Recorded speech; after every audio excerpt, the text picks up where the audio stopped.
항상 기뻐할 수 있는 이유라는 제목으로 잠깐 말씀을 전하고 싶은데요. 지금 100세 시대라고 이야기를 하죠. 보통 인간의 수명을 우리가 7, 80세라고 이렇게 이야기를 합니다. 미국의 어느 연구소에서 인생 70년을 분석해서 통계를 낸 적이 있다고 해요. 잠자는데 24년, 일하는데 11년,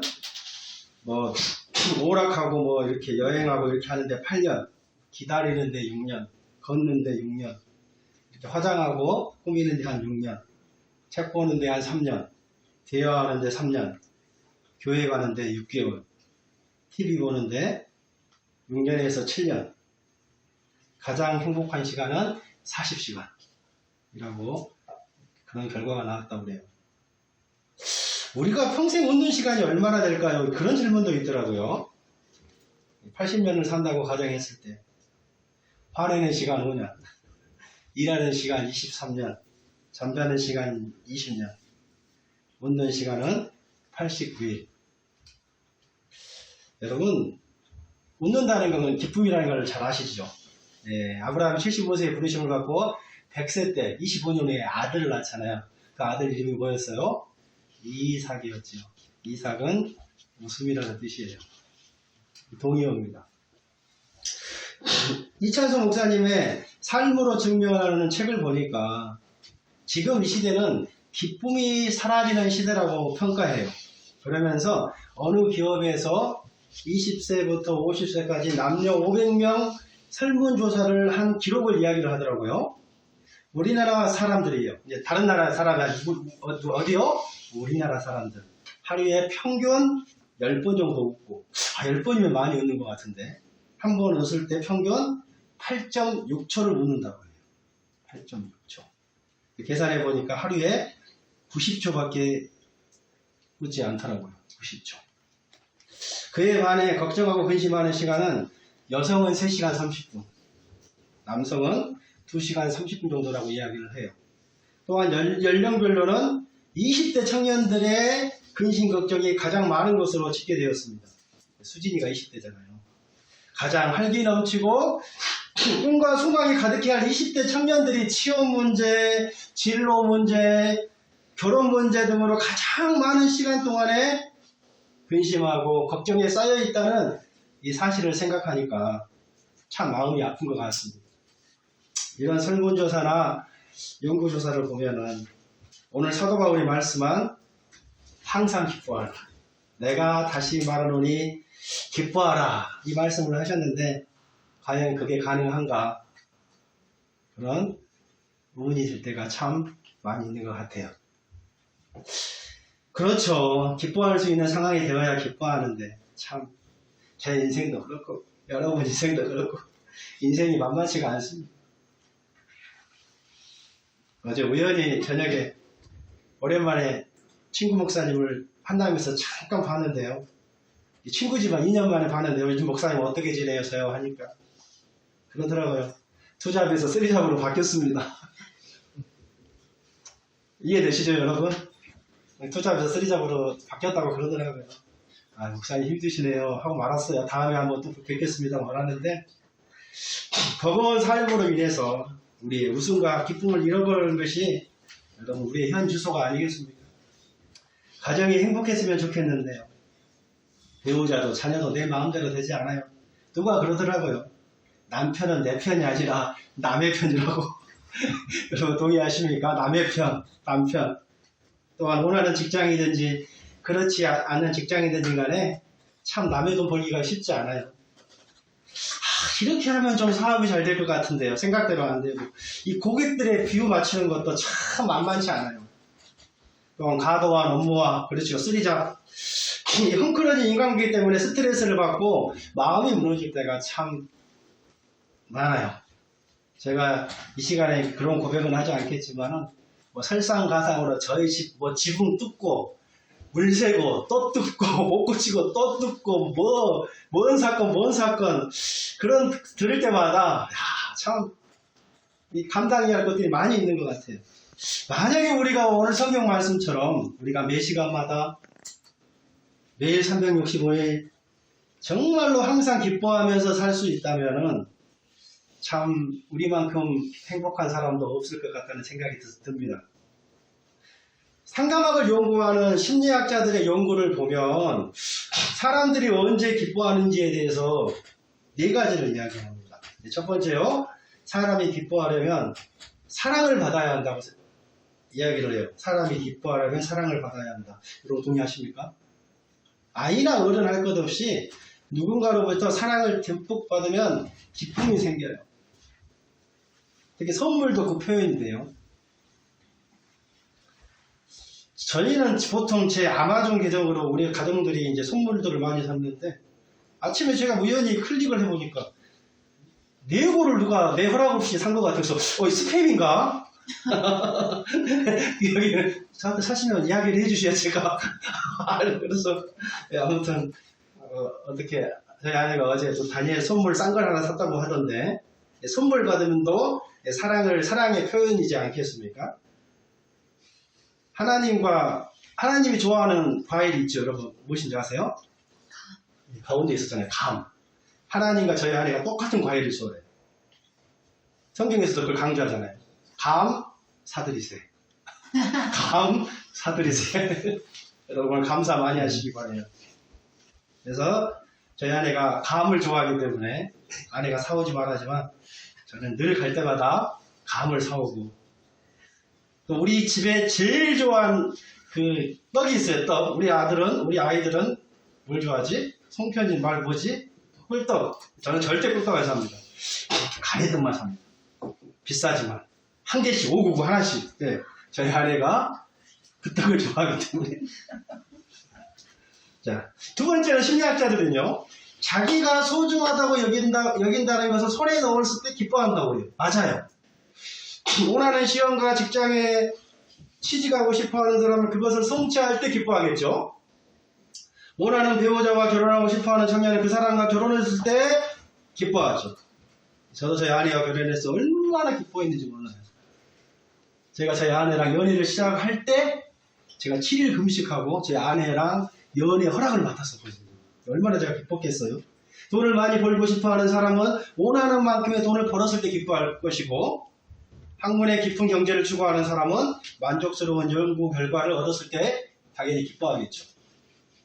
제가 또 이야기했지만 저희 막내 아들 다니엘은 레고 만드는 것을 좋아하는데 희율이도 그렇지. 아닌가? 아마존 앱 한 번 더 쓸까? 그래요? 아 그래요? 너희 집에 있는 네모를 가져와야 되겠구나. 제 아들 다니엘 아무튼 좋아하는 네모를 사서 만든 건 얼마나 뿌듯해하지 몰라요. 세 번째는요, 자기의 형편을 긍정적으로 받아들일 때 기뻐한다고 해요.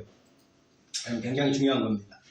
내가 원하는 대학에 들어갔든지 못 들어갔든지, 원하는 회사에 취직을 했든지 못 했든지, 영주과로 위해서 원하는 점수가 나왔든지 못 나왔든지, 과정이 화목하든지 그렇지 않든지, 건강이 좋든지 안 좋든지, 내가 잘 살든지 못 살든지, 내가 살이 쪘든지 빠졌든지, 내 자신의 형편이 좋든지 그렇지 않든지, 자신의 형편을 긍정적으로 받아들이면 거기에 기쁨이 있다고 합니다. 거기에 기쁨이 있어요. 여러분 지금 물을 제가 먹고 이거 짜놓은 국본이에요. 짜고 치는 고스톱이에요. 몇 프로나 남은 것 같아요? 1%? 아니 10%? 네, 10% 정도 되고 20% 남겨놓기로 했는데 더 먹었네요. 아무튼 이게 긍정적으로 생각하는 사람과 부정적인 생각하는 사람은 다르겠지요. 똑같은 물이 남았어요.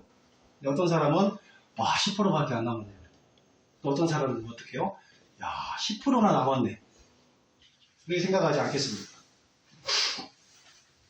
여러분 혹시 의리의 사나이 김보성이를 아십니까? 몇 해 전에 김보성이가 MBC에서 방영하는 휴먼 다크 사람이 좋다라는 프로그램에 출연해서 자신이 시각장애 6급인 사실을 알렸어요.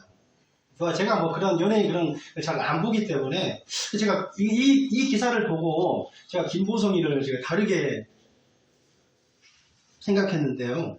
김보성이가 왼쪽 눈이 실명되어서 선글라스를 쓰고 다닌다고 그러더라고요. 저는 잘 몰랐었는데 그러면서 장애 판단을 받았다고 해요. 실명을 당한 이유를 들어보니까 고등학교 3학년 때 불량배들이 친구를 괴롭혀서 그 친구를 구하기 위해서 13대 1로 싸우다가 인중눈이 실명되었다는 거예요. 그 다음 말이 중요한데요. 김보성이가 이런 말을 해요. 나에게 시각장애 6급을 받게 한 상황들을 하늘에 감사한다. 제가 예수님을 믿는지 안 믿는지 잘 모르겠습니다. 나에게 시각장애 6급을 받게 한 상황들을 하늘에 감사한다. 왜냐하면 내가 시각장애로 살아왔기 때문에 나는 겸손함을 배울 수 있었다. 이렇게 고백을 하더라고요. 그러니까요, 김보성이도 자신의 형편을 어떻게 해요? 긍정적으로 받아들였다는 거예요. 마지막 네 번째는 자기가 갖고 있는 소중한 것을 남과 나눌 때 기쁨이 온다는 거예요. 돈이 있는 사람은 자신의 돈을 어려운 이웃들에게 기부할 때 기쁨이 와요. 말할 수 없는 그 기쁨 때문에 세계 최대의 각국 빌 게이츠가 자기 재산의 85%를 자선단체에 기부했다고 해요. 여러분, 그 기쁨 아십니까? 베풀 때 지갑 좀 열어서 저한테 좀 주시겠습니까? 정말 기쁘거든요. 지식을 가진 사람은 후학들에게 지식을 나눌 때 그 기쁨이 오는 거예요. 원고에는 없지만 저희 아내는 음식을 할 때가 기쁜 것 같아요. 저는 힘들 텐데, 우리 설사모님도 고생할 텐데 저렇게까지 많이 할 필요 없는데 앞으로는 빵으로 바꿔야지. 저는 항상 옆에서 그러는데 본인들은 어떻게 해요? 힘들면서 기뻐요. 왜요? 먹는 사람이 기쁘게 먹어주니까. 동의하십니까? 설사모님 동의하세요? 태훈이 사모님 동의하세요? 계속해서 많이들 하세요. 청년에 대해 젊음과 힘을 어려운 이웃이나 선교를 위해서 헌신하면 또한 기쁨이 오지. 수진자매, 필리핀 단기 선교를 갔을 때 기뻤어요? 따가려고? 기뻤어요? 안 기뻤어요? 아, 동의하네요. 정서는 네팔로 갔죠. 팔이 4개 있나요, 사람이? 죄송합니다.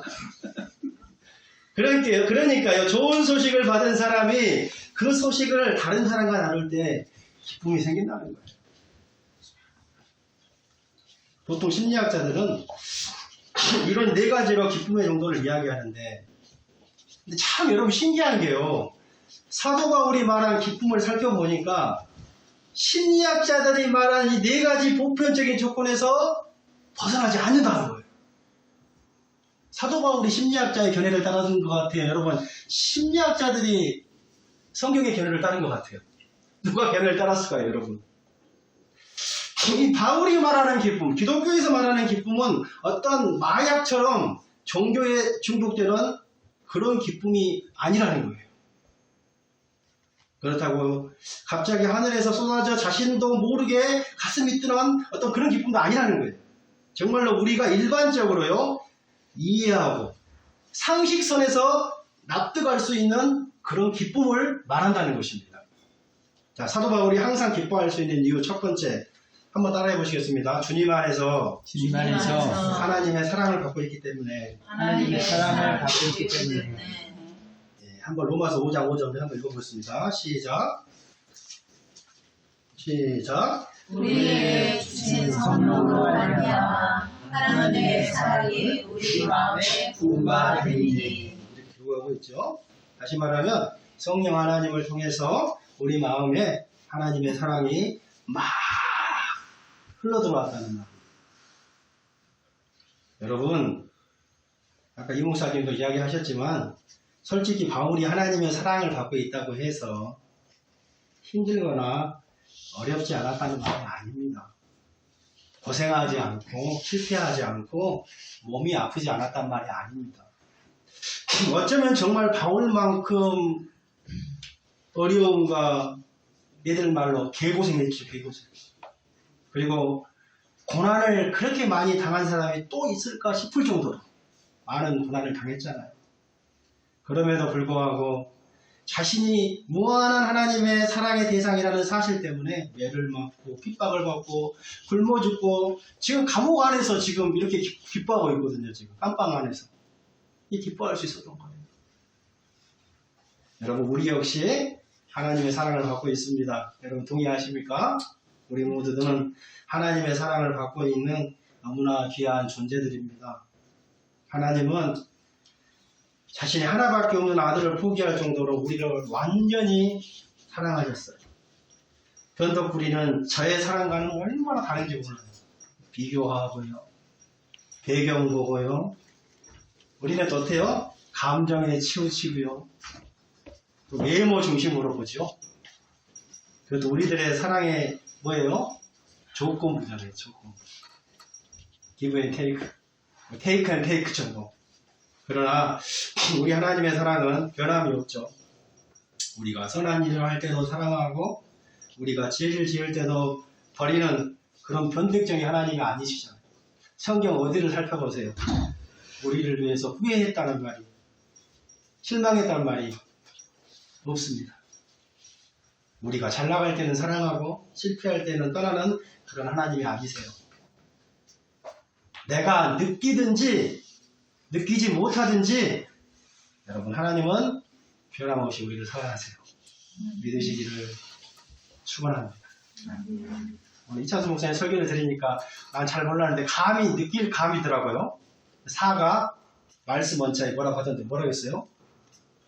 다시 찾아봐야 될 것 같아요. 쉽게 말하면 느끼고 행하는 건데 우리는 느끼는, 특히 한국 사람들은 체면 문화가 강하기 때문에 느끼는 데서만 끝난다는 거예요. 이 하나님을 체험할 수 있었으면 여러분 좋겠습니다. 그러므로요, 내 마음이 아플 때, 누군가에게 버림을 받았을 때, 내 안에 하나님이 없다고 느껴질 때, 옛날에 필립 안시가 그런 책을 썼죠. 실패의 쓴잔을 마셨을 때, 만유를 창조하신 하나님께서 나 같은 것을 특별히 사랑하신다는 사실을 여러분 마음속 깊이 받아들이시고 그 사랑을 인정하시고 깊이 묵상해 보시기 바랍니다. 매일매일 묵상하세요, 여러분. 비록 내 가장 가까운 남편은 남의 편일지라도 하나님은 내 편이시고 그 사랑은 무한하다. 그러면 여러분 폭포수와 같은 큰 기쁨이 우리 안에서 넘쳐날 줄 믿습니다. 아멘이시죠? 항상 기뻐할 수 있는 두 번째 이유, 주 안에서 바울은 한번 따라해 보시겠습니다. 예수 그리스도를 소유하고 있었기 때문입니다. 빌립보서 3장 7절에서 8절 이런 말씀이 있습니다. 우리 같이 한번 읽어볼까요? 시작. 그러나 무엇이든지 내게 유익한 것을 내가 그리스도를 위하여 다하지로 여기노라. 또한 모든 것을 해로 여기는 예수 그리스도를 위하여 아는 지식이 가장 풍성하기 때문이라. 내가 그를 위하여 모든 것을 잃어버리고 내 삶으로 여기는 그리스도를 얻고. 한마디로 이유가 뭐예요? 예수님을 얻었다는 거예요. 바울이 기뻐할 수 있는 이유는 예수님을 얻었고 예수님을 소유하며 살기 때문이라는 거예요. 여러분, 예수님만큼 이 세상에서 소중한 분이 없습니다. 예수님만큼 우리에게 복이 되는 분이 없습니다. 우리는 예수님 때문에 하늘에 있는 모든 축복을 소유하게 되었습니다. 우리가 예수님을 소유함으로써 받은 우리는 은혜가 얼마나 크고 많은지 모르겠어요. 여러분, 우리가 예수님 때문에 나의 모든 죄가 용서받았잖아요. 하나님의 아들과 딸들이 되었잖아요. 예수님 때문에 내 기도가 응답을 받게 되고요. 이 험한 세상 홀로 버려두지 아니하시고 24시간 365일 우리의 손을 붙잡고 선한 길로 인도해 주시죠. 얼마 전에 한국 드라마 중에 재벌집 막내 아들이 인기가 많았잖아요. 송중기. 근데 우리는 재벌집 막내 아들보다도 더 부자이시고 더 놀라우신 하나님의 아들과 딸들이잖아요. 여러분 꼭 기억하셨으면 좋겠습니다. 예수님은 우리의 완전한 기쁨의 원천이세요. 그러므로 여러분 우리가 사도 바울과 같이 항상 기뻐할 수 있었으면 좋겠어요. 항상 기뻐할 수 있는 이유 첫 번째가 뭐였어요? 나는 날마다 사랑을 받고 있다. 나는 예수님을 소유했다. 세 번째, 사도 바울이 항상 기뻐할 수 있는 이유는 주 안에서 한번 따라해 보시겠습니다. 자기 형편을 긍정적으로 받아들였다. 제가 아까 생수병 이야기했죠. 자, 빌립보서 4장 10절에서 11절에 보시면 이런 이야기가 있어요. 내가 주 안에서 크게 기뻐. 얼마나 세상에 여러분 기뻤으면 크게 기뻐했을까요? 어떠한 형편이든지 나는 자족하기를 배웠노니. 그런 말씀이 있어요. 자, 유진 피터슨이 쓴 메시지 성경은 이렇게 기록하고 있습니다. 우리 같이 한번 읽어볼까요? 시작. 나는 하나님 안에서 넘기세요. 한 장 더. 시작. 나는 하나님 안에서 기쁩니다. 여러분이 짐작하는 것보다 훨씬 더 행복합니다. 이제 나는 나의 형편이 어떠하든지 간에 정말로 만족하는 법을 배웠습니다. 나는 적은 것을 가지고도 많은 것을 가진 것처럼 행복하고 많은 것을 가지고도 적은 것을 가진 것처럼 행복합니다. 나는 배부르거나 굶주리거나 많이 가졌거나 빈손이거나 행복하게 살 수 있는 기결을 찾았습니다. 아멘. 누구 동의하시나요? 내게 능력 주시는 자 안에서 내가 모든 것을 할 수 있느니라. 이게 뭐냐면 자족하면 가능한 자족함. 내게 자족하기 때문에 가능하다는 거예요. 모든 것이. 몇 년 전쯤이에요. 어머니 뱃속에 있을 때부터 인천 계산교회 다녔던 청년과 잠시 이야기를 나눈 적이 있었어요. 저희 부서였으니까요. 그때 그 청년의 나이가 29살이었던 것 같아요. 그러니까요, 어머니 뱃속에 있을 때부터 교회를 다녔으니까 그 청년은 30년 동안 계산교회를 다닌 거예요. 요즘 제가 기쁘냐고 물어봤던 것 같아요. 그 청년이 하는 말이, 목사님, 제 안에 기쁨이 하나도 없습니다. 그러면서 이 말을 하는데 잊혀지지가 않아요. 마음 한쪽에 구멍이 났는지 모든 기쁨이 다 빠져버렸습니다. 마음 한쪽에 구멍이 났는지 모든 기쁨이 다 빠져버렸습니다. 아마도 그 청년이 그 취직 준비를 하고 있었는데 원서를 넣는 것마다 자꾸 자신을 거부하니까 아마 그랬던 것 같아요. 예. 어느 정도의 실패가 도움이 되지만 자꾸 사람이 절망하고 실패하고 또 실패하면 참 힘들잖아요. 솔직히요, 사도 바울의 형편을 살펴본다면 기뻐할 이유가 하나도 없습니다. 바울에겐 아내도 없고 자녀도 없어요. 사람이 늙어가면 결국 남는 것은 가족밖에 없다고 하지 않겠습니까? 마음이 답답하거나 슬플 때 함께 고통을 분담하고 위로를 나눌 가족이 바울에게는 없다는 거예요. 누군가가 그래요. 내가 왜 젊어서 열심히 돈을 버는지 아냐고. 제가 직접 들은 이야기예요. 내가 왜 목사님 젊어서 이렇게 뼈 빠지게 초잡 서리잡 뛰면서 일하는 줄 아시나요? 늙으면 병원비가 많이 들어가기 때문에 젊어서 돈을 번다고 그러더라고요. 이 말 들으니까 참 너무 가슴이 아프더라고요. 참 이 말 들으니까 참 인생이 허망하고 공허하고요. 씁쓸하더라고요. 뭐 나이 먹은 사람은 나이 먹은 사람대로 공허하고 허망하고요. 또 젊은 사람들은 젊은 사람대로 허망하고 공허해요. 하나님께서 인간을 그렇게 만들어 놓으신 거예요. 정상입니다. 그런데 바울을 생각해보니까 노년에 모아놓은 돈도 없어요. 하나도 보니까. 더 나아가 바울은 예수님 때문에 지금 로마의 감옥에 갇혀 있어요. 추운 겨울날 보일러도 들어오지 않는 감옥이 얼마나 여러분 추웠겠어요.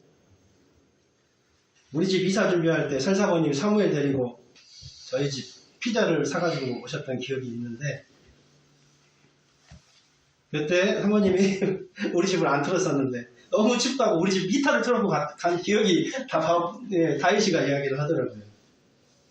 갑자기 설교 중에 이 말이 생각나는 거예요. 그때는 또 10월 말이었겠죠. 근데 여러분 감옥에 무슨 히터가 있겠어요. 감옥에. 그 추운 겨울날 겨울을 보낼 외투 한 벌도 사도 바울은 없었습니다. 그래서 디모데서에서 이야기하잖아요. 너무 춥기 때문에 나를 위해서 좀 따뜻한 겉옷을 좀 갖다 달라고. 아마도 감옥의 그 찬 기운이 뼛속 깊이까지 스며들었을 것 같아요. 우리까지 더워서 오늘은 히터 키면 안 된다. 다르잖아요. 그게 아주.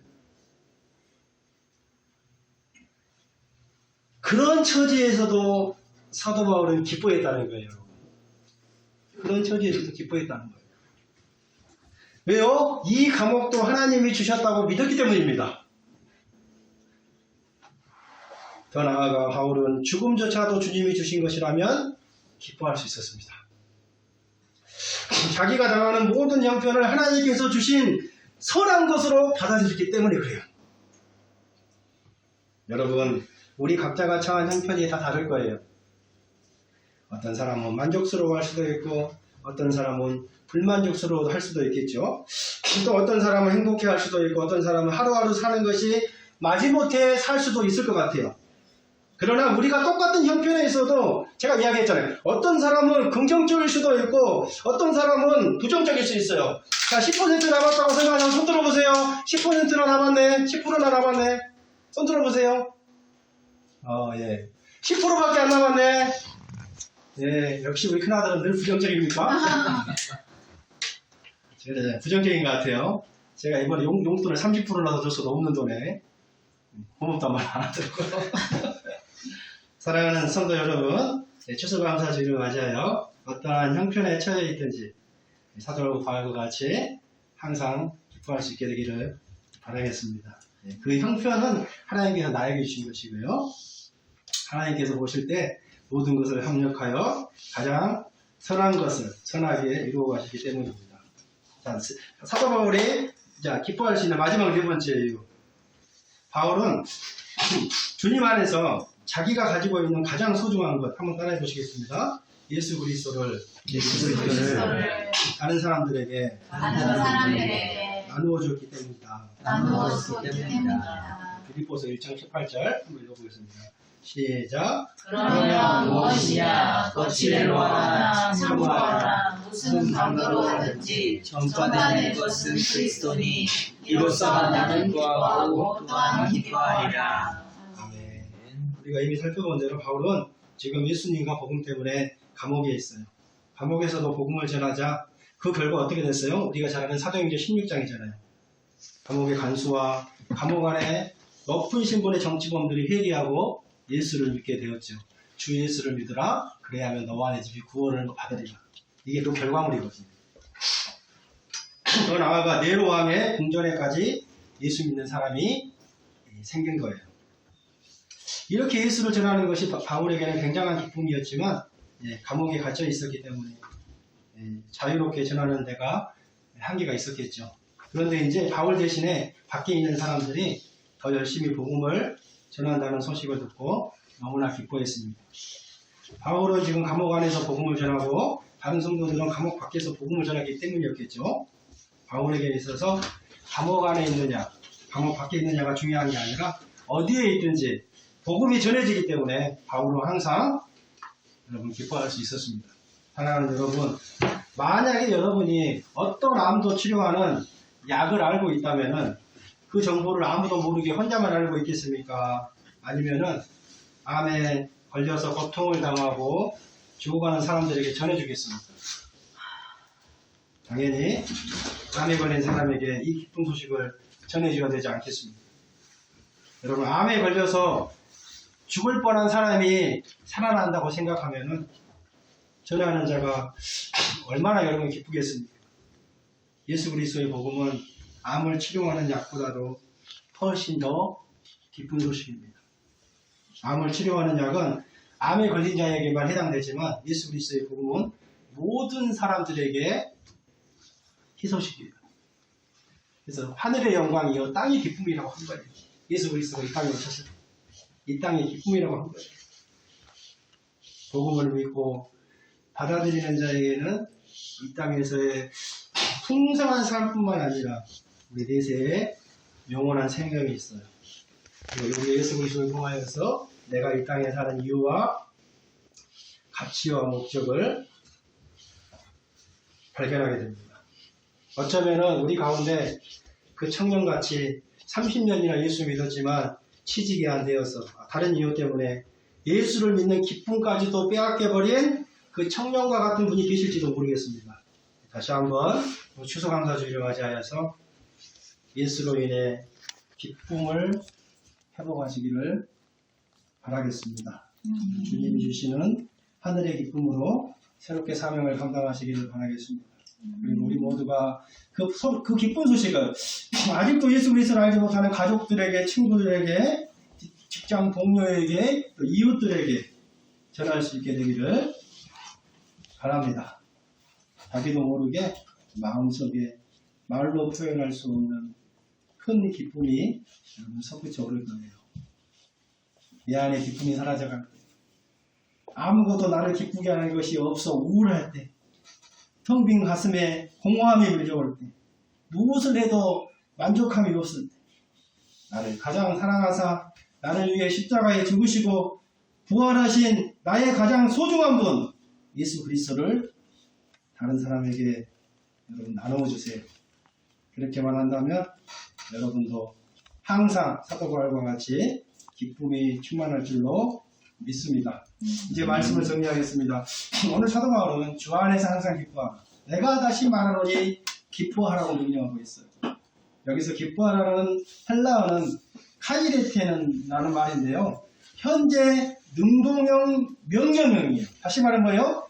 지금도 습관적으로 ing지요. 계속적으로 더 나아가 기쁘지 않더라도 의도적으로 기뻐하라는 말씀입니다. 기쁨이 와야 기쁜 게 아니라 기뻐하세요. 그럼 기쁨이 온다는 거죠. 그러므로 여러분 내가 주님께 사랑을 받고 있고 예수 그리스도를 소유하고 있기 때문에 항상 기뻐하시기를 바랍니다. 또한 어떠한 형편에 있든지 긍정적으로 바라보세요. 날마다 가장 소중한 예수 그리스도를 전함으로 날마다 기뻐할 수 있는 저와 여러분들 다 되시기를 주의 이름으로 간절히 축원드리겠습니다.